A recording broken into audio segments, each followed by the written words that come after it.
안녕하세요. 판메디랩입니다. 미국 의대나 치대 진학을 꿈꾸고 있는 12학년 학생들이 지금쯤이면 작년 가을이나 겨울 사이에 지원했던 미국 대학이나 아니면 통합의대, 통합치대 프로그램에 대한 어떤 결과가 최종적으로 나오고 있을 시기죠.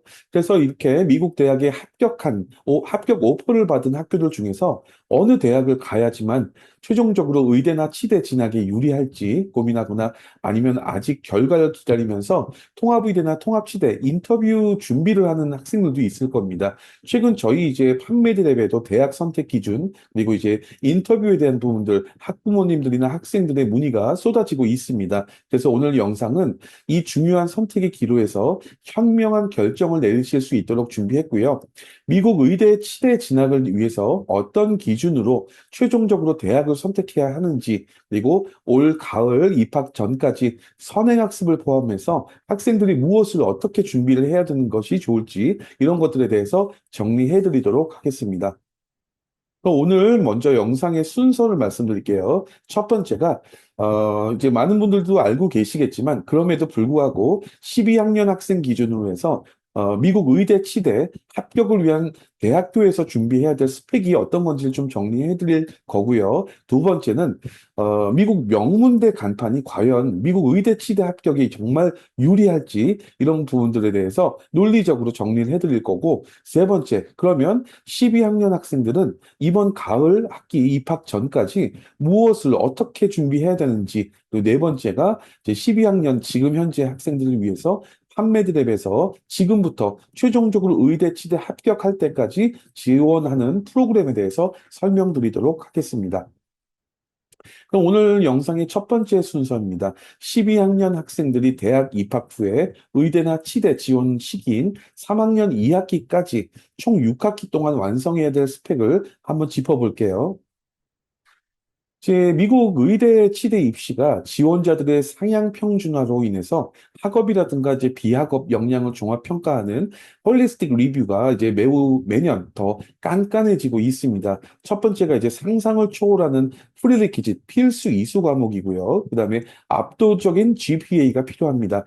이제 제너럴 케미스트리라든가 제너럴 바이올로지, 올가닉 케미스트리, 뭐 바이오 케미스트리, 휴먼 아나토미, 피지올로지 굉장히 많죠. 이렇게 많은 끝도 없이 이어지는 의대나 치대에서 요구하는 필수 이수 과목들을 고등학교 시절에 이제 AP 성적으로 면제받을 수가 없습니다. 이 방대한 양을 사실상 3학년 2학기까지 끝내고 곧바로 이제 의대, MCAS라든가 치대, AAD, SAS 통합 시스템에 지원할 때까지 이걸 다 끝내려면 매 학기마다 수업을 꽉꽉 채워야 되고요. 특정 과목을 망쳐도 방학 때 리테이크 재수강할 시간이 안 나옵니다. 최근 통계에 따르면 미국 의대 입시에서 하버드 같은 경우에 3.0보다 일반 대학에서 3.7에서 3.8이 GPA가 낮다 이렇게 할 만큼 대학 이름보다는 학점 GPA가 절대적입니다. 2024년에 이제 의대 합격자 평균이 GPA가 3.86이었고요. 사이언스 필수 과목 BCPM이라고 하는데 이것도 이제 3.73 정도가 돼서 거의 사실상 모든 과목에서 A를 받아야지만 가능한 점수가 된다는 거죠. GPA가 3.8 이상이면 합격률이 약 60%고요.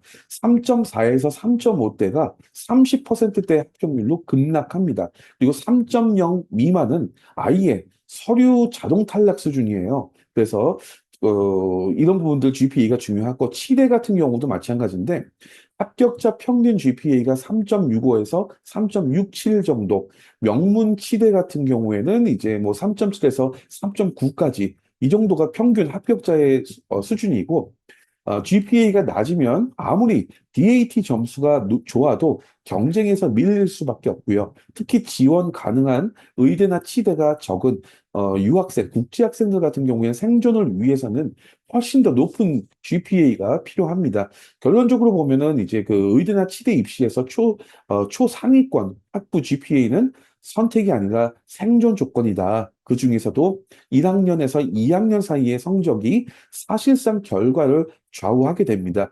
왜 그러냐면, 첫째, 누적 평균 GPA 시스템상에 1학년 때 미국 대학에서 3.0을 받는다, 이렇게 가정을 하면, 남은 학기 모두 다 4.0 만점으로 채워도, 사실상 최종 누적 졸업 GPA는 3.7 이상이 안 나옵니다. 그리고 이제 두 번째가, 1학년, 2학년 때 그 가장 비중이 큰 과목이죠. 젠캠이나 젠바이오, 올고 같은 경우에 이제 5, 6학점짜리 크레딧을 갖고 있는 학점들인 과목인데 이런 과목들이 이제 1, 2학년 때 연속으로 집중돼 있어요. 그래서 이제 이런 기초적인 사이언스 과목에서 C나 D를 받으면 그리고 그 이 부분들도 재수강을 한다 하더라도 나중에 의대나 치대 지원 시스템상에 이 성적이 삭제가 되지 않고 그대로 남아 있습니다. 그렇기 때문에 입학사정관이 볼 때는 굉장히 안 좋게 평가하겠죠. 그래서 GPA가 안 좋으면 사실상 만회 자체가 불가능한 거나 다름없다. 이렇게 봐야 됩니다. 두 번째, 이제 의대 치대 스펙 중에서 MCAT, DAT 다들 아시죠? 이 두 시험이 단순히 이제 수업 하나를 더 듣는 수준의 시험이 아니라 범위도 너무 넓고 이제 난이도도 너무 높고 경쟁자들의 수준이 계속적으로 오르고 있어요. 특히 이제 MCAT 같은 경우에는 미국의 대학원 입학 시험 GR이라고 하죠. GMAT 이런 것들보다 훨씬 더 어렵고 고난이도에 인문이나 사회과학, 예술 지문 이런 것들까지 다 나오고 그다음에 이제 한국어로 볼 때도 낯선 용어들이 쏟아집니다. 경쟁력 있는 이제 점수를 받으려면 보통 이제 300에서 500시간 정도 공부를 해야 한다고 해요. 최소 이제 3, 4개월 동안 매일 3, 4시간씩 하루도 빠짐없이 투자해야 된다는 얘기예요. 전공 심화라든가 랩 실험도 가득 찬 3학년 시기에도 이런 주당 25에서 최대 40시간까지 이 MCAT이나 DAT 시험 때문에 더 시간을 쓴다는 게 학교 생활이라든가 어떤 의대, 치대 입시의 두 개의 풀타임을 동시에 감당하는 셈이에요. 그래서 의대 합격자 평균 MCAT이 511인데 528점 만점에 500점이 상위 50% 정도를 의미하는데 불이익을 피하려면 최소 510점을 당연히 넘어야 됩니다. 아무리 학점, GPA나 메디컬 액티비티가 훌륭해도 시험 점수, MCAT이나 또 DAT가 안 좋으면 이런 것들이 이제 그림자에 가려진다는 얘기겠죠. 미국의 상위권 20개 의대 평균 MCAT이 511점, 우리 다 알고 있는 이제 예일이라든가 스탠포드라든가 NYU 520점이 다 넘습니다. 그리고 이제 GPA가 3.75인데 상위권 NYU라든가 USC 이런 데는 3.8, 3.9대예요. 치대 DAT도 마찬가지라는 얘기죠. 전국 평균이 18점 정도인데 합격자 평균이 20점입니다. 그리고 유학생 같은 경우엔 당연히 22, 23점 정도 나와야 가능하다. 이렇게 보고 있습니다. 대체 미국 의대 치대 합격을 위한 스펙, 가장 결정적인 합격 변수, 정성 평가 요소라고 하죠. 메디컬 액티비티, 정량 평가 요소는 잘 알고 있는데 이 범위가 넓은 메디컬 액티비티에 대해서는 구체적인 정보를 얻기가 상당히 어렵습니다. 여기서 명심해야 될 거는 일정 수준 이상 스펙부터는 이제 점수가 합격을 보장하지가 않기 때문에 완벽한 GPA 4.0에 MCAT 525를 받고도 메디컬 액티비티가 부족해서 인터뷰 오퍼조차 못 받는 학생들도 있습니다. 실제 최고 점수대 지원자 중에서 5명 중에 1명은 MCAT이라든가 GPA가 만점인데도 떨어지는 경우도 있었다는 얘기죠. 결국 이제 합격을 위해서는 이런 액티비티 경력이라든가 에세이, 인터뷰에서 판가름 난다는 거고요. 핵심 스펙이 이제 메디컬 액티비티에 대한 핵심 스펙은 이제 닥터 쉐도잉, 메디컬 발런티어, 리서치, 어떤 그 추천서, 레코멘데이션 레터 이런 네 가지 정도로 보여지는데 이런 것들이 단순히 참여를 했다 이런 것들이 아니라 자신이 훌륭한 의사나 치과 의사가 될 수 있다 이런 진정성을 보여줘야 된다는 거죠. 그래서 닥터 쉐도잉 같은 경우에는 의대 재학생의 90% 이상이 경험을 했고 대부분 최소 3명 이상의 의사 그리고 이제 100시간 이상을 진행하고 있습니다. 치대 같은 경우도 역시 치과의사 쉐도잉을 해야 되고요. 수공 능력 증명을 이제 엄격히 요구합니다. 그래서 메디컬 발런티어 같은 경우엔 또 환자 대면 임상 경험 반드시 해야 되고 2024년이죠. 재작년에 의대 입학생들 중에서 평균 700시간을 넘게 수행했을 정도로 이제 말론티어 같은 경우에도 합격에 미치는 영향이 엄청나게 큽니다. 리서치도 있어요. 또 리서치는 또 의대 합격생의 90%, 치대 합격생의 60% 이상이 1300시간 이상의 리서치에 투자를 했고요. 이제 또 이것도 역시 단순 참여가 아니라 본인의 명확한 기여를 증명해야 됩니다. 추천서 같은 경우에도 리더십이라든가 구체적인 성과, 협업 능력 이런 것들을 인정받을 수 있도록 전문가하고 지속적인 관계도 유지해야 되고요. 가장 큰 문제는 뭐냐면 이런 엄청난 시간을 학부 3년 동안 어떻게 확보하느냐의 이슈입니다.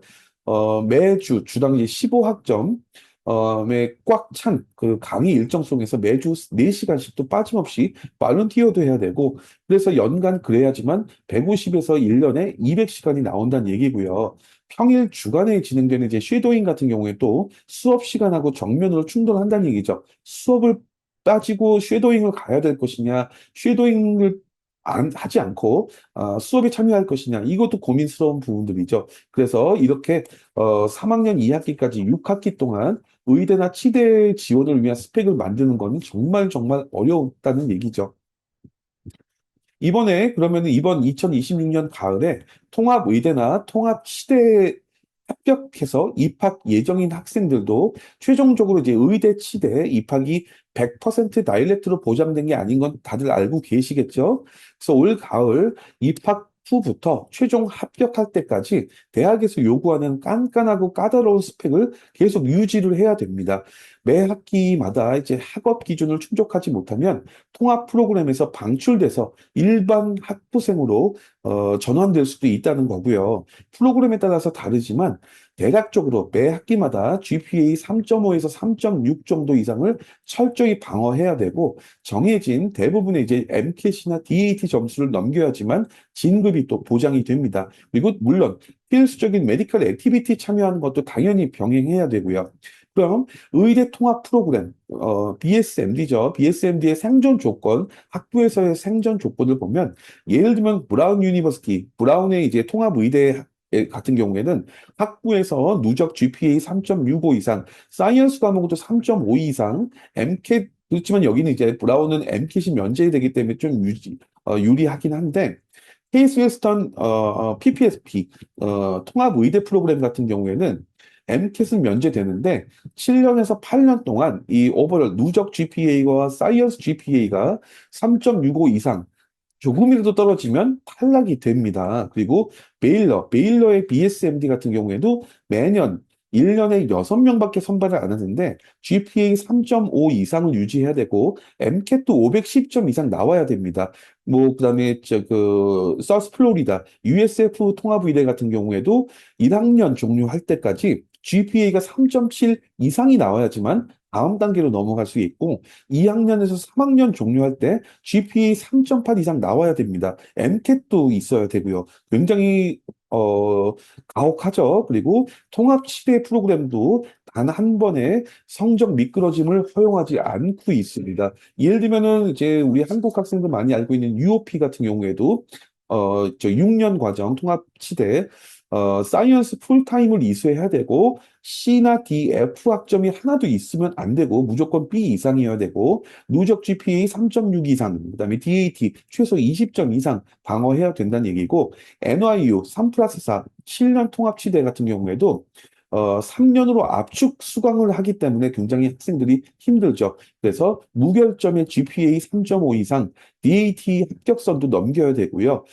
유니버시티 오브 피츠버그 통합치대도 4년 누적 GPA 3.75, 사이언스 3.65 이상 단 한 번의 예외 없이 유지를 해야 됩니다. 뭐 유니버시티 오브 플로리다 같은 경우에도 GPA 3.9예요, 여기는. 그다음에 사이언스 3.75 이상. 사실상 일반 학생 수준의 성취를 요구한다는 얘기죠. 그래서 통합 프로그램 같은 경우에도 학생들이 학부생 신분임에도 일반 프리메드 과정보다 훨씬 더 살얼음판 같은 경쟁을 치러야 된다는 얘기죠. 그래서 입학 전에 해당 대학의 성적 부여 정책이라든가 예비 의료인 로서 멘토링 지원 이런 것들이 탄탄한지 철저히 해부하고 선택해야 된다. 이런 얘기를 말씀드리는 거죠. 오늘 영상의 두 번째 순서입니다. 학생들 중에서 의대 치대 합격을 위해서 미국 최상위권 네임밸류가 높은 대학만 우선적으로 선호하는 경우가 있는데 이렇게 최상위권 유명 대학에 입학하는 게 과연 궁극적으로는 미국 의대 치대 합격에 얼마나 유리할까 이것을 보도록 하겠습니다. 이제 뭐 많은 학생들이 이제 뭐 예를 들면 하버드라든가 그 UC 버클리라든가 존스 홉킨스 같은 명문 대학에 합격하면 의대 치대 입학도 자연스럽게 보장되거나 상당히 유리할 것이다. 이런 환상에 빠지게 되는데 하지만 실질적인 데이터는 이런 최상위권 대형 대학이 오히려 의대 치대 입시의 무덤이 될 수 있다. 이런 것들을 경고하고 있어요. 그 치명적인 구조적인 결함을 하나씩 보겠습니다. 첫째, 이렇게 상위권 명문대학, 유명 대형 종합대학 같은 경우에는 1대1 밀착 관리 부족이 보이고, 위원회 커뮤니티 레터라고 있어요. 교수 협의회, 위원회 추천서 정말 중요합니다. 이런 것들이 없다는 얘기죠. 의대 치대 합격을 좌우할 핵심 스펙이 바로 대학 전담위원회가 학생의 4년간 이력을 총망라해서 대학 이름으로 보증하는 최고 권위의 커미티 레터입니다. 이 커미티 레터를 받게 되면 의대 치대 합격에 2배 이상 가까워진다는 건데, 그런데 이제 이런 대형 명문대의 프리메드나 프리덴탈 트랙은 학생들이 개별 상담조차 힘든 방치 상태에 놓이는 경우가 상당히 많습니다. 일반적인 이제 대형 주립대학 같은 경우에 어드바이저 한 명당 무려 평균 2만 4천 명 정도를 감당한다고 합니다. 그래서 UC 버클리나 UCLA 같은 경우에도 3,200명 정도의 프리메드 학생을 고작 한두 명 프리 헬스 어드바이저가 전담하고 있어서 상담 예약은 뭐 열리자마자 3주치가 이미 마감이 되고 실제로 대형 강의에 적응하지 못해서 방치되던 고등학교 수석 졸업생이 뭐 예를 들면 가장 어렵다고 하는 그 위더 과목이죠. 올가닉 케미스트리 같은 경우에서 C 학점을 받고 꿈을 포기한 경우도 있습니다. 실질적으로 지금 이 영상을 보시는 학생들 중에서 미국의 명문대학 학생이 있다고 하면 그 학생들은 제 말이 무슨 말인지 이해를 충분히 할 거예요. 그래서 이런 현실적인 한계 때문에 UC 버클리나 뭐 서던 캘리포니아라든가 UCLA라든가 뭐 유니버시티 오브 미시간 뭐 이런 학교, 듀크 이런 학교들이 커뮤니티 레터 자체를 발급하지도 않고요. 50여 개 주요 의대들이 아직 이를 강력히 선호하기 때문에 이 추천서가 없으면 학업에 결합이 있다는 치명적인 선입견을 줄 수도 있습니다. 그래서 500명, 몇백 명 수준의 대형 강의에 교수님을 직접 찾아가야 되는데 교수님이 학생 특성을 파악하지 못하기 때문에 성실함 수준이 영혼 없는 템플릿, 그냥 C 레벨의 추천서를 써준다는 거죠. 이런 것들이 실질적인 냉혹한 현실입니다. 두 번째, 살인적인 대학의 리소스 경쟁이라고 하는데, 최상위 명문대들 같은 경우에는 우수한 학생들이 너무 많습니다. 그래서 어떤 연구실, 뭐, 인턴이라든가, 뭐 의료 현장 그 봉사, 발런티어라든가 교수 연구 참여 같은 필수 스펙을 쌓기 위해서 척박한 전쟁터가 된다는 얘기죠.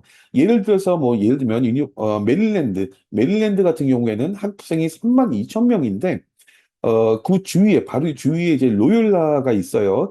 4천 명에 불과합니다. 로욜라 의대 굉장히 유명하죠. 이제 밴더빌트 같은 경우에는 프리메드 1학년 학생이 테네시주 전체 의대에 한 해 입학 정원을 합친 것보다도 많습니다. 이런 것들이 이제 한정된 병원, 자원봉사, 뭐 EMT, 아니면은 교수 연구실 자리 같은 것들을 놓고 피말리는 경쟁자가 돼서 대도시 병원 봉사 아니면 쉐도잉 하나 하는데 6개월에서 1년 이상 걸린다는 얘기죠. 너무 학생들이 많기 때문에요. 그리고 게다가 이제 세계적인 수준의 최상위 연구 중심 대학 교수들은 연구비 관리라든가 대학원생 아니면 포스닥 지도에 집중하기 때문에 대학교 학부생들에 대한 어떤 리서치 멘토링을 거의 안 해줍니다. 대학원생 위주로 하기 때문에요. 그렇기 때문에 학부생들이 이렇게 이런 명문대에서 운 좋게 실험실 랩에 들어가서 참여를 하게 되더라도 핵심적인 소통 기회는 거의 없고 대학원생 밑에서 뭐 비커를 씻는다, 청소를 한다 이런 기계적인 보조 업무만 하다가 졸업하기가 일수이라는 얘기죠. 세 번째, 잔혹한 성적 관리와 GPA 방어의 어려움입니다. 의대 치대 입시의 절대적인 척도 GPA하고 MCAT, DAT라고 했죠. 이런 것들이 향후 MCAT 같은 경우에도 이제 나중에 이제 의사 면허 시험, USMLE 통과 여부를 예측하는 투명한 지표인데 입학 사정관들 같은 경우에는 기계적이고 냉정하게 학점을 스크리닝합니다. 문제가 최상위 명문대들이 의도적으로 성적을 깎아내리는 정책을 쓰고 있는 걸 많은 학생들이 잘 모릅니다. 가혹한 상대평가를 보자면, 뭐, 예를 들면, 프린스턴 같은 경우에는 A 학점을 35%로 강제한 바가 있고, 전체 학생에. 그다음에 UC 버클리 같은 경우에도 사이언스 필수 과목 A 비율을 상위 15에서 20%로 제한을 합니다. 그리고 이제 BU라든가 MIT, 존스 홉킨스 역시 이제 이런 것들을 커브라고 하는데 무자비하게 커브로 악명이 높은데 초대형 걸러내기 수업도 있습니다. 그래서 몇백 명씩 몰리는 올가닉 케미스트리, 제너럴 케미스트리, 바이오 케미스트리 뭐 이런 것들이 선봉장이라고 보는데 능력이 부족한 학생들 같은 경우에는 1, 2학년 때 초반에 좌절시켜서 진로를 포기하게 만드는 것 이런 것들도 있어요. 뭐 이제 여기서 가장 명심해야 될 것들이 팩트가 뭐냐면 입학사정관들은 전국의 4천여 개 대학의 난이도를 일일이 파악해서 명문대 프리미엄 가산점을 사실 주지는 않습니다. 지원자의 학점은 제 의대 엠카스나 치대 AAD, SAS 시스템을 통해서 기계적으로 변환되기 때문에 아무리 아이비리그 출신 학생이라도 3점, 예를 들면 3.4의 낮은 GPA 같은 경우에는 무조건 떨어진다는 얘기고요. 반면에 좀 이름이 적은, 어떤 네임밸류가 좀 적은, 뭐, 주립대나 소규모 대학에서 편안하게 A를 받아서 GPA가 3.8, 3.9 이상 취득한 학생들이 오히려 더 인터뷰 오퍼를 받고 합격할 확률이 압도적으로 높다는 얘기죠. 그러면 이제 의대 치대 목표 학생들에게 미국 최상위권 대학 진학의 단점들을 짚어봤는데 그렇다면 반대로 미국의 이제 중상위권 대학 학생들 같은 경우에는 어떤 이점이 있는지 한번 볼게요. 첫 번째, 지금까지 말씀드린 거에 반대겠죠. GPA 방어가 훨씬 더 수월합니다. 뭐, 이제 대형 주립대들 같은 경우에는 말씀드렸죠. 올가닉 케미스트리나 몇 과목들 같은 경우에 몇백 명 규모 수준의 이제 그 강의를 진행하고 있는데 중소형 대학은 이제 그 15명 내외 정도의 강의로 진행을 하다 보니까 걸러내기가 드물다는 얘기예요. 또 교수님들의 이제 밀착 튜터링 덕분에 대형 대학에서 이제 평균 GPA가 3.0, 3.2 이렇게 깔리는 학생이 있는가 하면 중상위권 대학에서는 GPA 평균이 3.5대까지 형성이 돼 있기 때문에 최소한의 의대 치대 합격의 그 방어선 3.7 GPA 유지가 쉽다는 얘기죠. 그리고 두 번째가 압도적인 어드바이징과 강력한 추천서라는 얘기예요. 어드바이저 비율이 아까 말씀드렸죠. UCLA나 어떤 특별 어떤 명문대들 같은 경우에는 어드바이저 한 명당 만 명 이상의 학생을 관리를 하는데, 이렇게 중소형, 알찬 학교들 같은 경우에는 어드바이저 비율이 몇백 대 1까지 떨어집니다. 그러다 보니까 밀착 지원을 받기가 좋다는 얘기고, 이제 15명의 소규모 수업에서 어떤 교수님들이 학생의 위기 대처 능력이나 어떤 에피소드를 담아준 여러 가지 추천서를 써주기도 좋고요. 학생들을 기억하기도 좋다는 얘기죠. 그리고 세 번째가 의대 치대의 필수 스펙, 리서치 기회를 선점할 수 있다. 경쟁할 대학원생이라든가 포스닥 그 학생들이 없기 때문에 오히려 1학년 때부터 핵심 연구를 주도하고 이제 논문을 낼 수 있는 특권도 받을 수 있다는 얘기고 이제 메디컬 액티비티 병행도 훨씬 유리하죠. 이런 것들이 결과는 이제 놀라운 합격률로 이어지는데 전국의 이제 미국 의대 평균 합격률이 40% 초중반일 때 뭐 예를 들면 케이스 웨스턴 같은 경우에는 합격률이 74%, 베일러가 70% 의대 합격률 말씀드리는 거예요. 그다음에 뭐 세인트루이스 유니버시티 같은 경우에도 70%에 달합니다. 특히 뭐 터프츠라든가 아이칸 의대 EAP 같은 경우에는 이런 MCAT 점수도 면제를 해주기 때문에 파격적인 혜택을 준다는 얘기죠. 결국은 정리를 하자면 평범한 아이비리그 대학 출신보다 압도적인 성과를 낸 중상위권 미국 대학 학생이 더 강력한 경쟁력을 가질 수 있다. 이런 것들이 이제 사실상 현실적인 팩트 이렇게 말씀드릴 수 있습니다. 그러면 지금 12학년 학생들 같은 경우에는 대학의 네임밸류라든가 랭킹 이후에 어떤 부분을 고려해서 최종 내가 입학할 대학을 선택해야 될지 한번 볼게요. 대부분의 대학이 프리메드나 프리덴탈 프로그램을 운영하고 있는데 이름만 같을 뿐 사실 퀄리티는 천차만별입니다. 학생을 방치하는 대학도 상당히 많기 때문에 꼼꼼히 따져봐야 되는데 판메리랩이 추천하는 가장 올바른 대학 선택 기준 세 가지를 말씀을 드리도록 할게요. 첫 번째가 탄탄한 프리 헬스 지원 시스템을 가져야 된다. 가장 먼저 프리 헬스 전담 센터, 그다음에 어드바이저의 인원수, 역량, 멘토링 프로그램 이런 것들 홈페이지에 나와 있습니다. 이런 것들 봐야 되고 특히 의대 지원 시에 중요한 커뮤니티 레터 발급을 해주는지 어떤 그 모기라고 하죠. 모의 면접이라든가 에세이 첨삭 제공 같은 것도 학교에서 지원해 주는지 이런 것도 봐야 되고 대학이 발표하는 이제 우리 대학 출신의 미국 의대 합격률이 80%다 이런 수치 이런 것들은 추천받은 우수 학생만 집계한 거기 때문에 이런 거에 빠지지 말고요.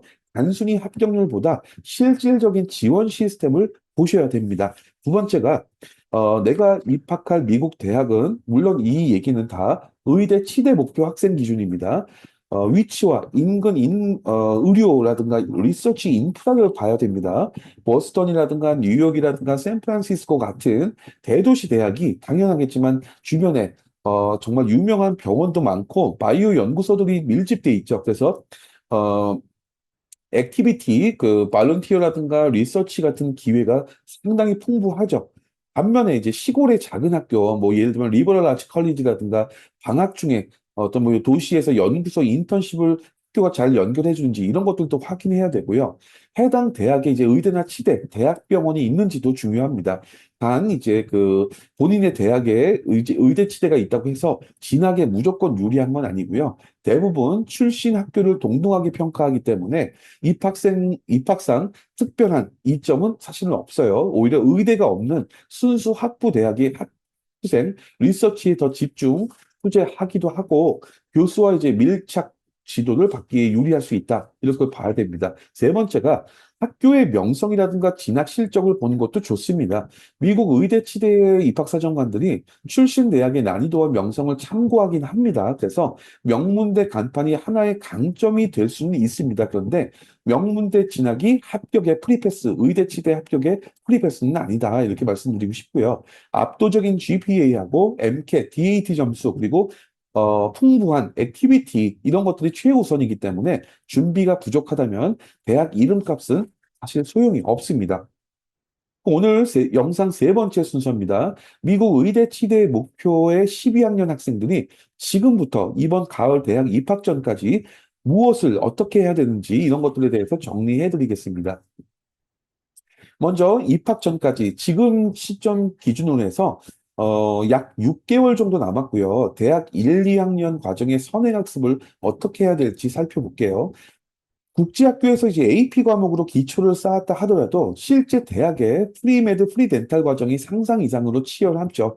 의대, 치대 준비 학생들에게 이제 1, 2학년 때의 GPA가 가장 중요한 이유, 조금 전에도 말씀드렸지만 다시 한번 정리해 드릴게요. 첫 번째, 미국 의대, 치대 입시에서 사이언스 GPA가 절대적인 평가 요소인데요. 지원 시의 사이언스 과목 성적이 전체 평가의 약 80% 비중을 차지할 정도로 중요합니다. 실제 합격자들의 평균 사이언스 GPA가 3.5에서 3.6 정도였고 최상위권 의대들은 이제 3.8에서 3.9에 달합니다. 그렇기 때문에 1, 2학년 때 수강하는 필수 사이언스 과목 이런 것들은 거의 A를 받아야 가능하다 이렇게 볼 수 있고요. 두 번째가 1, 2학년 때 핵심 선수 과목들의 합점 GPA 비중이 압도적으로 높습니다. 1, 2학년 때 뭐죠? 제너럴 케미스트리, 제너럴 바이올로지, 얼가닉 케미스트리, 피직스 이런 과목들이 필수 과목들이 보통 이제 1년 내내 원투로에서 이어지는데 랩도 포함이 돼 있어서 학점, 크레딧이죠. 이 덩치가 상당히 큽니다. 이 큰 과목들에서 모두 A를 받아야지만 2학년 이후, 2학기 이후부터 보는 이제 3학점짜리 단기 과목에서 이런 것들이 뭐 피지올로지, 바이오케미스트리, 마이크로바이올로지, 셀바이오 여러 가지가 있죠. 이런 과목들에서 살짝 미끄러져도 전체 누적 GPA 방어가 가능하다는 거죠. 반대로 초반에 1, 2학년 때 C나 B를 받게 되면 나중에 A를 받아도 누적 GPA 만회가 상당히 어렵습니다. 그리고 이제 그 미국 의대 지원 시스템 MCAS 같은 경우에 재수강을 해도 이제 기존 성적이 그대로 남아 있다. 그래서 입학사정관한테 안 좋은 모습을 보일 수 있다 이런 거고요. 세 번째, 초반 성적이 나쁘면 추후 봉환이 현실적으로 거의 불가능하다고 말씀드렸죠. 프리메드 과목들이 선후수 이런 관계로 얽혀져 있기 때문에 3학년부터는 사실 어떤 뭐 연구실에서 인턴이라든가 어떤 병원 봉사활동 이런 스펙들 쌓기도 정말 바쁜데 방학에 재수강을 하려고 해도 의대 같은 경우에는 핵심 과학 과목을 정규 학기 내에서 이수하는 걸 권장하고요. 온라인이나 단기 코스 이런 것들 좋아하지 않습니다. 그래서 결국 이제 그 첫 술에 완벽한 성적을 받는 것이 최선의 전략이고 이런 것들을 위해서 입학 전에 꼼꼼한 선행학습으로 철저히 무장하는 게 반드시 필요합니다. 한국국제학교에서 학생들이 이제 AP를 공부하고 만약에 고득점까지 받은 학생들이 있어요. 그런 학생들 중에서 이미 AP 캠, AP 바이오, AP 피직스를 잘 해뒀기 때문에 대학에서 동일한 제너럴 과목을 선행학습 이런 것들에 대해서 뭐 대충 하거나 필요 없어. 난 대학 가서 충분히 할 수 있어라고 생각하는 경우가 있어요. 그런데 AP하고 대학에서의 제너럴 과목은 여러 면에서 확연히 다릅니다. 첫 번째가 수업 구조, 환경을 보자면 AP 같은 경우에는 이제 고등학교 수업의 연장선이죠. 그래서 선생님 지도하에 자주 진행이 되고 반면에 대학교의 이제 제너럴 사이언스 과목들은 수십에서 수백 명이 듣는 대형 강의 형태가 많아요. 그래서 교수가 개개인을 신경 써주지 않습니다. 그래서 철저하게 자율학습이 필요하고요. 한 학기에 15주 내외로 짧기 때문에 진도도 굉장히 빠릅니다. 두 번째가 이제 커리큘럼 진도 그리고 깊이의 차이인데 예를 들면은 이제 AP캠 같은 경우에는 고등학교 1년 동안 이제 젠캠에서 다루는 이제 원, 투 이런 부분에 대해서 일부만 다루고 있고 대학에서는 동일한 내용을 단 한 학기 만에 배울 정도로 진도가 상당히 빠르죠. 그리고 대학은 단순 암기를 넘어서 비판적 사고, 응용력 이런 것들도 평가하는데 AP는 컬리지 보드가 이제 정한 범위 내에서만 출제됐기 때문에 이런 것들이 다르고요. 이제 대학이 이제 범위를 뛰어넘어 더 깊은 분석을 요구한다는 거죠. 이런 것들 때문에 AP 만점자들도 이제 대학 제너럴 과목에서 B나 C를 받는 경우가 상당히 많습니다. 그리고 세 번째가 또 평가 방식도 다른데 실제로 한 학생의 사례를 보면 고등학교 AP 사이언스가 시험 비중이 이제 40에서 50% 정도였고 나머지는 참여도나 과제로 채워졌습니다. 근데 대학교의 이제 제너럴 과목들은 어떤 뭐 미드텀이나 파이널, 중간이나 기말고사 단 한 몇 번으로 성적이 그냥 결정이 되죠. 그 배점이 워낙 크기 때문에 한 번 망치면 만회도 어렵고요. 재시험 기회도 드물다. 그래서 상대평가를 적용하는 강좌가 많기 때문에 치열한 경쟁을 또 뚫어야지만 A를 받을 수 있습니다. 네 번째가 랩하고 과제인데 대학의 랩 같은 경우에는 이제 젠캠, 젠바이오 랩, 올가닉 케미스트리 랩을 얘기하는 겁니다.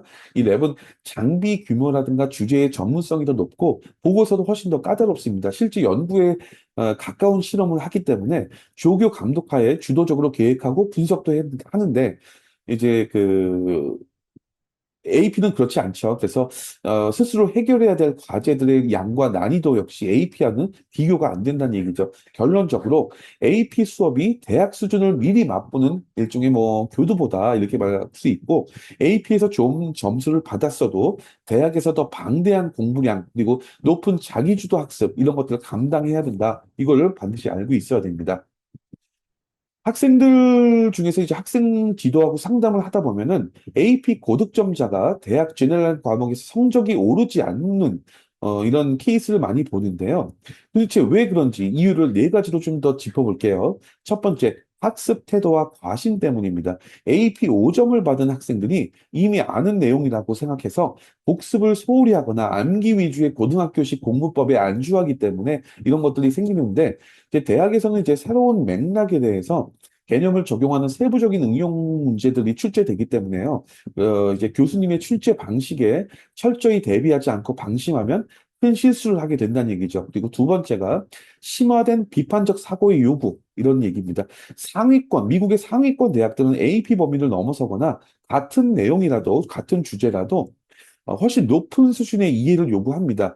뭐 예를 들어서 이제 AP 바이오에서 유전자를 배운 방식 이런 것들과 하고 대학 교수님의 심층 질문이 차원이 다르다는 얘기죠. 암기가 아니라 낯선 시나리오에 적용하는 이제 그 추론형 문제 중심이기 때문에 단순 개념 숙지만으로도 이제 AP 고득점자도 시험에서 헤맬 수밖에 없다는 얘기고, 세 번째가 평가 구조의 차이입니다.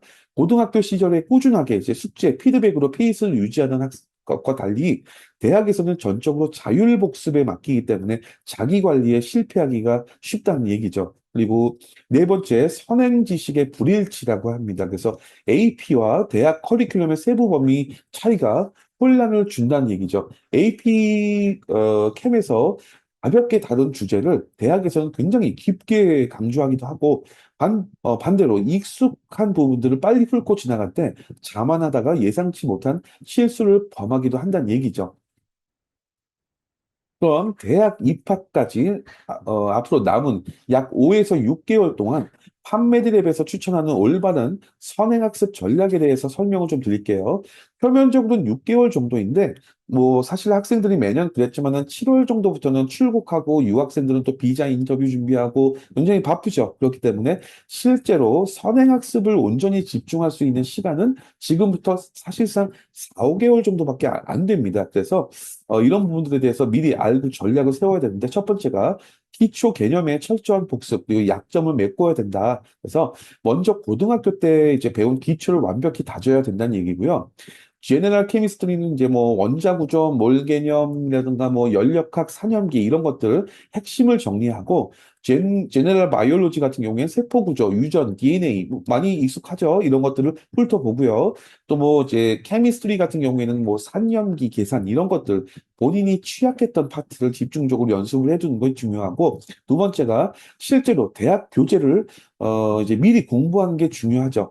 뭐 대학 1학년 때 이제 표준 교재를 뭐 구해서 예습을 해본다는 게 중요한 건데 미국의 거의 대부분의 대학들이 제네럴 케미스트리 같은 경우에는 줌달 그리고 제네럴 바이오로지 젠바이오 같은 경우에는 캠벨 바이오로지를 사용합니다. 그래서 앞부분 챕터를 읽고 뭐 예제 같은 경우를 풀어보면 대학 강의가 얼마나 어렵고 어느 정도 깊이가 있는지 이걸 체감할 수가 있다는 거죠. 그리고 세 번째가 신뢰도 높은 온라인 자료를 활용하는 게 좋습니다. 아는 학생들도 있겠죠. 칸 아카데미 같은 이제 플랫폼의 이제 기초 강의 이런 것들이라든가 고등학교 이제 AP 리뷰 자료를 활용해서 차근차근 내용 정리해 보는 게 좋은 방법이죠. 단 여기서 제가 이제 한 가지 말씀드리고 싶은 건 이제 학부모님들이 꼭 이제 주의하셔야 될 게 있는데, 국내 일부 유학원에서 미국 대학 학점으로 인정된다고 해서 국내 어떤 특정 대학의 온오프라인 어떤 뭐 제네랄 케미스트리 바이올로지 어떤 뭐 사이콜로지 이런 여러 가지 과목들에 대한 강의를 추천하고 있는데 이건 뭐 제 개인적인 생각이지만은 이런 것들은 피하는 게 좋습니다. 저희 쪽에 상담을 해주신 많은 학부모님들 그거 괜히 했나 너무 비싼데 별로 영양가 없더라 이런 얘기들 많이 하셨거든요. 미국의 의대 치대 입시에서 이런 것들이 당연히 인정이 안 되고요. 이런 그 의대 치대에 필요한 프리리퀴짓, 필수 이수 과목은 반드시 본인이 진학하는 미국 대학에서 직접 들어야 되고, 온라인보단 오프라인 강의를 들어야 인정을 받는 경우가 대부분입니다. 그리고 이제 다음 섹션에서 더 자세하게 설명을 드릴 텐데, 판메디랩의 미국 의대 치대 선행학습 프로그램을 활용해 보는 것도 좋으실 것 같습니다. 1, 2학년 때 핵심 과목이라고 말씀드렸죠. 제너럴 케미스트리라든가 제너럴 바이올로지, 올가닉 케미스트리, 바이오 케미스트리 이런 과목들을 판메디랩에서는 녹화된 인강으로 무한 반복해서 학습할 수 있도록 해드리고 있고, 미국 의대 치대 출신 선생님들이 1대1 튜터링까지 제공을 하기 때문에 목표 달성에 결정적인 도움이 될 거라고 생각됩니다. 그럼 선행학습에 이어서 미국 의대 치대 목표로의 고등학생들, 12학년 학생들이 이번 가을에 대학 입학 전까지 선행학습 이후에 또 내가 입학할 대학 관련해서 어떤 걸 조사하고 계획해야 되는지에 대해서 정리해드리겠습니다. 지금 말씀드리는 건 굉장히 중요한 거고요. 막연하게 선행학습은 중요해, 선행학습을 해야 돼라고 알고 있는 학생들은 있지만 지금부터 말씀드리는 이런 내용들, 이런 것까지 미리 조사해야 되나? 라고 생각하는 학생들이 상당히 많아요. 근데 의대 치대 목표 학생들은 미리 조사를 해야 됩니다. 지금 이번에 이제 핵심은 바로 미국 대학교 1학년에서 3학년 커리큘럼 조사를 하고 수강 계획을 수립하는 겁니다. 첫 번째, 내가 입학할 대학의 1학년에서 3학년까지 커리큘럼을 철저히 조사를 미리 해야 되고요. 전공 필수라든가 교양, 뭐 의대 치대에서 요구하는 프리리퀴짓, 언제 이수할지 미리 파악을 해야 된다는 얘기죠. 치대 준비생들이라면 이제 뭐 미술, 조형 능력 관련 과목도 확인을 해야 되고, 대학 학부 카탈로그라든가 전공학과의 뭐 샘플 4이어스 플랜이라든가 프리메드, 프리덴탈 어드바이저 아니면 뭐 선배들이 공유한 자료를 적극적으로 찾아보는 게 좋습니다. 두 번째, 이렇게 수집한 정보를 갖고 미리 장기 수강 로드맵, 수강 과목에 대한 이수, 로드맵을 세워야 됩니다. 1학년 1학기부터 3학년 2학기까지 학기별로 수강 계획표를 미리 만들어 놓는다는 얘기죠. 핵심은 전공과 의대 치대 필수 과목, 필수 이수 과목의 균형인데, 예를 들면 1학년 때 제너럴 케미스트리 바이올로지를 이수하고 반드시 2학년 때 올가닉 케미스트리 피직스를 이수하고 3학년 때는 바이오 케미스트리 뭐 제네틱스 아니면 사이콜로지 이런 것들을 배치하고 이런 식으로 그래서 3학년 말에 MCAT, DAT 시험 준비까지 끝날 수 있다는 거죠. 방학을 활용해서 과목을 분산시키는 것도 좋은 전략이고요. 단, 1학년 1학기 첫 학기에 이제 어려운 과학 과목을 무리하게 넣지 말고 새로운 환경 적응, 높은 GPA 방어에 집중하는 게 가장 중요합니다. 그리고 이런 치밀한 로드맵을 미리 만드는 이 시기에 만들어야 될 필요가 있을까요? 이런 것들이 필요할까요? 계획이 없으면 나중에 필수 과목을 몰아듣거나 졸업 요건을 못 채워서 낭패를 볼 수도 있다는 거죠. 의대, 치대 입시에 워낙 치열해서 로드맵 없이 부딪히면 GPA 관리라든가 MCAT이나 DAT 준비하고 어떤 발런티어라든가 리서치 활동 이런 것들 사이에서 밸런스를 잃고 번아웃 될 수가 있습니다. 반면에 이렇게 미리 로드맵을 그리면 거대한 산 같던 목표도 실현 가능한 이제 그 작은 단위로 쪼개진다. 이렇게 볼 수 있다는 거죠. 어떤 과목을 조합해서 성적 관리에 유리할지 미리 알아야 1학년 때부터 압도적인 사이언스 GPA를 굳건하게 지킬 수가 있습니다. 둘째, 내가 입학할 대학의 과목 선택, 전공 변경, 수강 신청 시스템, 이런 것들을 미리 분석을 해야 됩니다. 미국의 대학 학부는 한국과 달리 자율성이 상당히 높죠. 그래서, 교양 필수 과목이라든가 일반 교육, 요구사항, 어떤 전공 필수 과목 리스트, 이런 것들을 미리 알고 있어야지 1, 2학년 때 시간표를 전략적으로 짤 수가 있습니다. 우선 수강 신청 가능 범위 같은 것들을 파악해야 되는데, 보통 이제 미국 대학은 학기당 권장 학점이 보통 15에서 18학점까지예요. 이런 것들 초과할 때 이제 허가를 해주는지 아니면은 다른 전공이나 대학원 수업 수강도 가능한지 이런 것도 확인하면 좋고요. 1학년은 이제 그 수강 신청 후순위로 밀리는 경우가 많고 또 프리메드 필수 과목이 이제 워낙 수요가 몰려서 자리 확보가 어려울 수도 있습니다. 이럴 때 대비해서 대체 과목이라든가 시기 조정 플랜 이런 것도 세워놔야 된다는 얘기고 전공 선택, 변경 전략도 필요합니다. 보통 대학에서 2학년 말까지 전공을 확정을 하고 1학년 때 전공 없이 이제 그 학업을 하는 학생들도 상당히 많습니다. 의대 입학 같은 경우에 특정 전공을 요구하지 않죠. 그래서 의대 입시에 유리하면서 본인 적성에 맞는 이제 전공을 전략적으로 선택을 해야 됩니다. 만약 전공을 이제 트랜스퍼해서 바꿀 계획이라면 요구 과목이라든가 경쟁률 이런 것도 미리 조사해 놓는 게 2학년 중반까지는 결정할 수 있고 그래야 졸업도 지연되지 않습니다. 또 수강 정정, 패스, 페일 이런 제도도 미리 알고 있는 게 좋겠죠. 학기 초에 이제 1, 2주 동안 수강을 정정한다든가 강의 난이도를 빨리 파악해서 재빠르게 시간표를 조정하는 이런 요령도 있어야 된다는 얘기죠. 이만큼 의대 치대에 입학을 위해선 정말 세세한 것까지 다 신경을 쓰고 있어야 정말 할 수 있습니다. 근데 주의할 점은 또 여기서 교양 과목 같은 경우에는 이제 패스나 페일로 들어가게 되는데 의대 필수 이수 과목들은 절대 패스나 페일로 수강하면 안 됩니다. 여기서 중요한 게 또 있는데 이런 모든 과정을 무조건 대학교 어드바이저한테 의존해서는 또 절대 안 됩니다.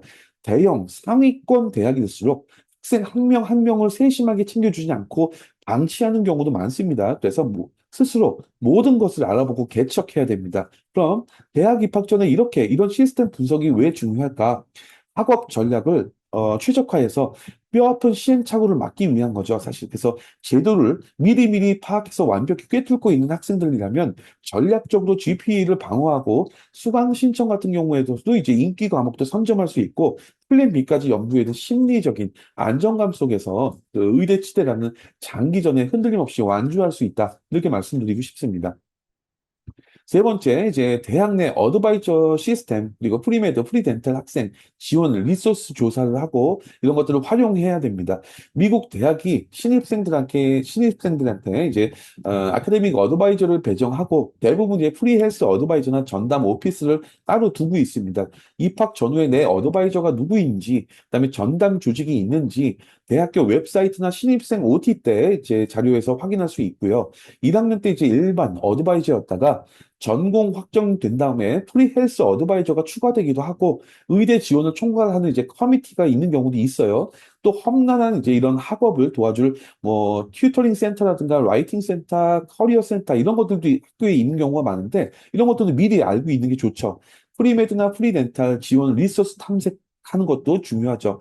학생회나 동아리, 입시 세미나나 멘토링, 병원, 연구소, 이런 인턴십 연계 프로그램 미리 알고 있어야 되고요. 재학생 커뮤니티라든가 SNS의 비공식 정보 같은 것도 이제 좋은 거죠. 그리고 대학마다 지원 수준이 다르기 때문에 강력한 커뮤니티 추천서나 인터뷰 워크숍 같은 것도 제공하는지 비교해 보는 것도 좋습니다. 대학이 결정되었을 때 이제 프리헬스 오피스 웹사이트에 들어가서 개별 상담이라든가 쉐도잉 매칭, 입시 타임라인 이런 것들 제공 서비스도 다 확인해야 됩니다. 그럼 이런 조사나 네트워크가 왜 필요할까? 보면 의대, 치대 입시가 워낙 복잡하기 때문에 혼자 끙끙대고 힘들어하기보다 이런 전문가들의 체계적인 지원을 받을 때 성공 확률 당연히 올라가겠죠. 어드바이저는 이제 특정 대학의 세부 요구 과목이라든가 지원 시기 이런 것들을 혼자 놓치기 쉬운 틈을 메꿔준다는 얘기고요. 특정 대학의 이제 세부 요구 과목이라든가 지원 시기 이런 것들이 그 학생들이 혼자 하기 힘든 것들을 이제 학교의 어드바이저라든가 뭐 예를 들면 판매드랩의 전문가들한테 상의를 하면서 하나하나 맞춰 나가는 게 상당히 중요한 얘기죠. 네, 그리고 넷째, 대학 주변에 이제 메디컬 인프라를 조사하고 메디컬 액티비티 계획을 미리 수립해야 됩니다. 이거를 상당히 많은 학생들이 놓치고 있어요. 이제 의대, 치대 진학이라는 게 학점, 말씀드렸죠. GPA나 MCAT, DAT 같은 정량 평가 요소뿐만 아니라 정성 평가 요소, 메디컬 액티비티 스펙이 최근에는 거의 결정을 짓는 트렌드예요. 그래서 이런 것도 중요한데 그렇기 때문에 대학 입학 전에 내가 입학할 대학 주변에 병원이 어디 있고, 랩은 어디 있고, 연구소는 어디 있고, 어떤 봉사활동할 곳은 어디 있고, 이런 것들을 미리 다 파악을 해놔야 됩니다. 의대, 치대 스펙에 이제 이런 병원이라든가 클리닉 정보가 필요한 거는 중대형 병원들 같은 경우, 내가 입학할 대학 주변에 있는 병원이 있다, 중형 이상의 병원이다를 경우엔 쉐도잉이라든가 발런티어를 하려고 해도 워낙 학생이 많고 경쟁이 치열하기 때문에 뭐 말씀드렸죠? 6개월에서 1, 2년 대기하는 상황도 굉장히 많습니다. 그래서 즉 그 말은 뭐냐면 대학교 내가 입학할 대학교 1학년 1학기 시작하자마자 우선 신청을 해놔야 된다는 얘기고요. 그래서 그리고 이제 대기자에서 언제 될지 모르지만 일단 신청부터 해놓는다. 이런 얘기죠. 그러려면은 이제 그 전에 입학 전부터 정보가 있어야겠죠. 그리고 제휴대학병원이라든가 대형 종합병원 같은 경우도 미리 파악해야 되고, 대학병원의 학생 발런티어링이나 이런 프로그램 아니면 뭐, 응급실 스크라이브 프로그램 같은 것도 미리 찾아놓는 게 좋겠죠. 치대 지망생들 같은 경우에는 이제 주변에 치과대학 부속 병원이라든가 지역 치과, 개인 클리닉 같은 것도 미리 조사해야 되고요. 학부생 대상으로 해서 쉐도잉 프로그램이나 어떤 연구, 체험 기회, 쉐도잉을 허락해줄 개인 병원도 미리 찾아놓고요. 그리고 리서치 스펙을 위해서 교내외 이제 사이언스 연구시설에서 학부생을 이제 RA로 뽑는지 아니면 뭐 서브 프로그램 같은 이제 연구 인턴십이 있는지도 파악하는 게 좋습니다. 그리고 이제 메디컬 발런티어를 위해서 지역 봉사기관이라든가 뭐 프리클리닉, 무료 진료소라든가 보건소, 호스피스, 널싱홈 이런 것들도 미리 찾아놔야 되고 뭐 이제 노숙자 쉼터 아니면은 뭐 청소년 멘토링, NGO, 비의료 봉사기관 이런 것들 미리 찾아놓는 게 제일 좋겠죠. 그런 인프라가 이제 그 구글 지도라든가 프리헬스 오피스를 통해서 미리 얻기도 쉽고요. 이제 의대 치대 입학 사정관들은 3학년 때 이렇게 벼락치기로 2학년 때 급박하게 쉐도잉을 하고 이런 식으로 벼락치기로 몰아서 한 활동보다 1학년 1학기부터 꾸준하게 4년 내내 꾸준히 이어간 이런 봉사활동이라든가 이제 쉐도잉이나 이런 것들 진정성을 굉장히 높게 평가합니다. 그렇기 때문에 일찍부터 메디컬 액티비티 로드맵을 그려둔 학생이 학년이 올라갈수록 더 큰 책임과 또 역할을 맡기 때문에 굉장히 나의 어떤 진정성을 증명하기가 좋다는 얘기죠. 그러면 이제 그 이번 섹션에서 말씀드린 이제 선행학습 방법이라든가 입학 전 정보조사 그리고 장기 전략 수립까지 이런 모든 과정을 학생 혼자서도 해낼 수는 있는데 이렇게 경험 많은 전문가의 멘토링을 받는다면 더 훨씬 더 효율적이고 전략적으로 다가갈 수 있겠죠.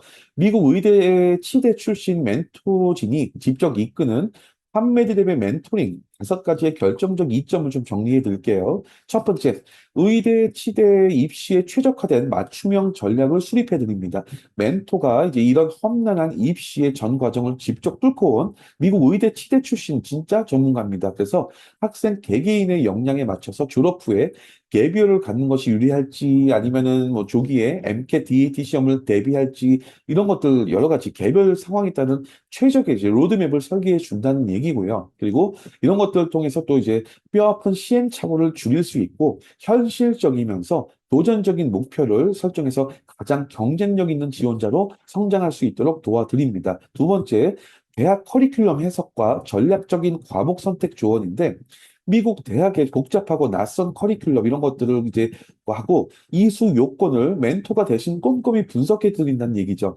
어려운 사이언스 과목 한 번에 몰아듣지 말라. 아니면 굳이 무리한 고급반을 들어서 GPA를 위험에 빠뜨리지 마라.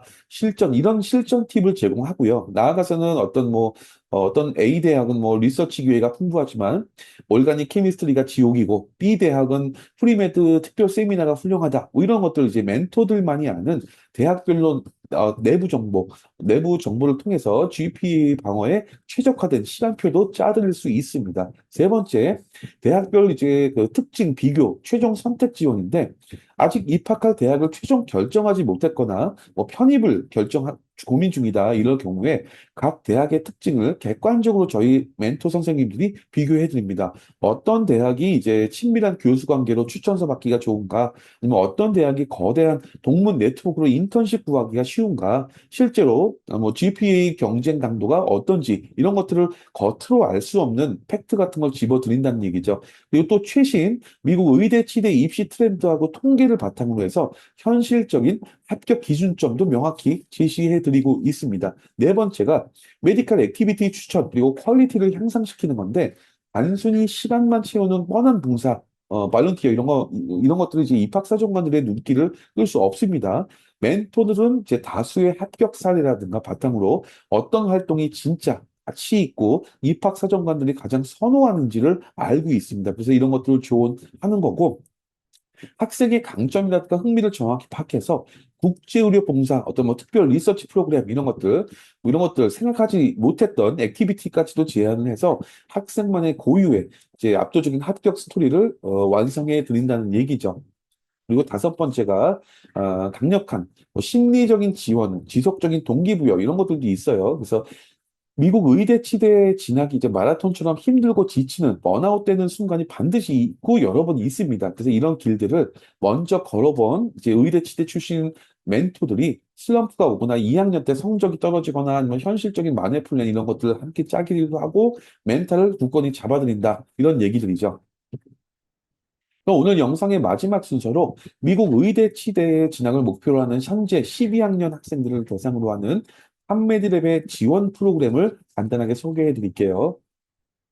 이제 판메디랩 같은 경우에는 학생의 현재 단계에 맞춰서 여러 유형의 프로그램을 운영하고 있습니다. 첫 번째가 이제 미국 의대 치대 지원까지 모든 단계를 도와드리는 밀착 관리형 어드미션 프로그램이고요. 두 번째가 의대 치대에서 요구하는 여러 가지의 다양한 스펙들을 대해서 단일형으로 지원하는 프로그램입니다. 이 단일형 프로그램 같은 경우엔 뭐 예를 들면 일회성 전문가 컨설팅, 아니면 학부 GPA 관리 프로그램, MCAT DAT 티칭 프로그램, 닥터 쉐도잉 프로그램, 학부 리서치 프로그램, 뭐 에세이 첨삭 지도 프로그램 여러 가지가 있습니다. 그러면 여기서 조금만 더 세부적으로 말씀드릴게요.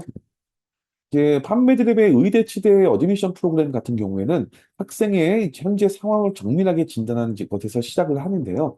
학생이 현재 GPA, 프리리퀴짓, MCAT, DAT 점수, 메디컬 액티비티까지 모든 스펙을 종합적으로 점검하죠. 그 다음에 남은 준비 기간을 기준으로 해서 부족한 부분을 채울 수 있도록 구체적인 타임라인, 그리고 실행 계획도 수립합니다. 이런 여기에 이제 뭐 학생의 국적, 뭐 한국인지 미국 어떤 시티즌인지 그린카드인지 아니면 진로 목표 여러 가지를 고려해서 합격 가능성이 높은 맞춤형 의대 치대 타겟 리스트를 맞게 만들어 나간다는 얘기죠.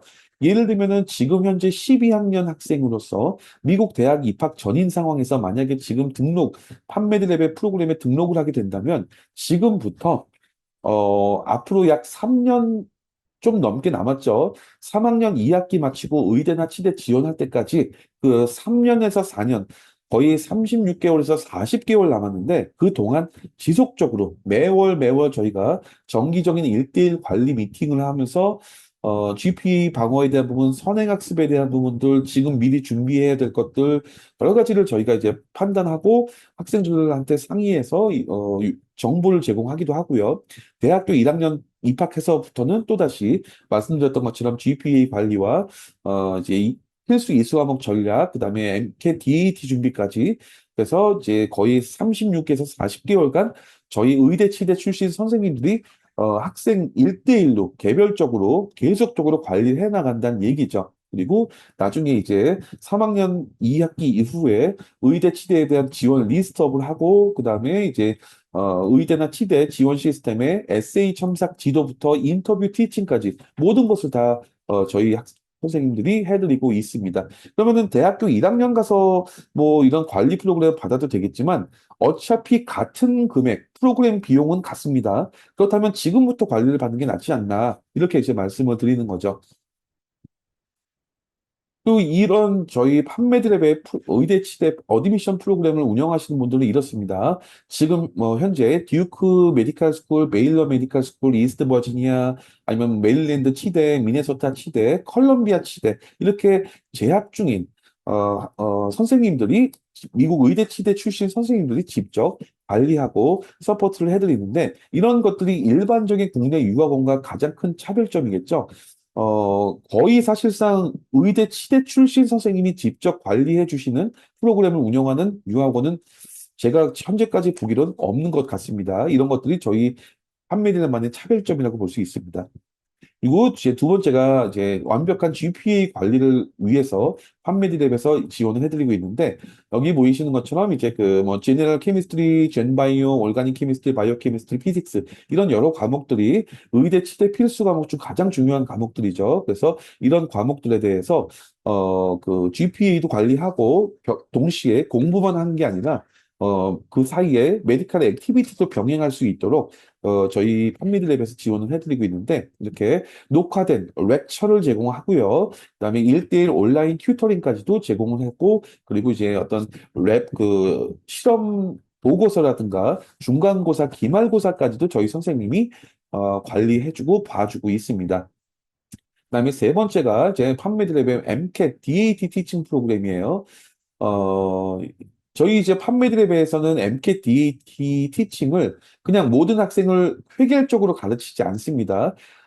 이제 그 학생들 같은 경우에 이렇게 지금 그 MCAT이나 DAT에 필요한 과목들을 이미 이수한 학생인지 아니면은 이제 이수하지 못했거나 GPA가 낮은 학생인지 아니면 MCAT의 카스 영역 같은 경우만 원하는지에 따라서 그 학생에 맞춰서 저희가 튜터링을 제공하고 있고요. 그다음에 이제 네 번째가 이제 그 갈수록 중요성이 커지고 있는 리서치 프로그램입니다.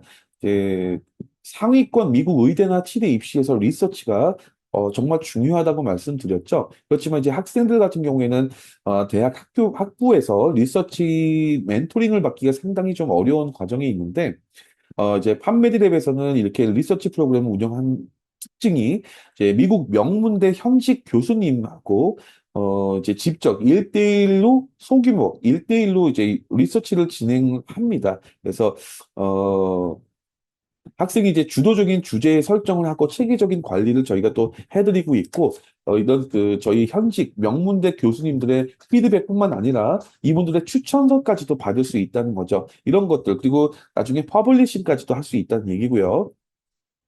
그다음에 마지막으로 판메디랩의 미국 의대 치대 에세이 첨삭 지도 프로그램입니다. 미국 의대 치대에 입시에서 이제 퍼스널 스테이트먼트하고 서플먼트 에세이가 단순히 글쓰기가 아니죠.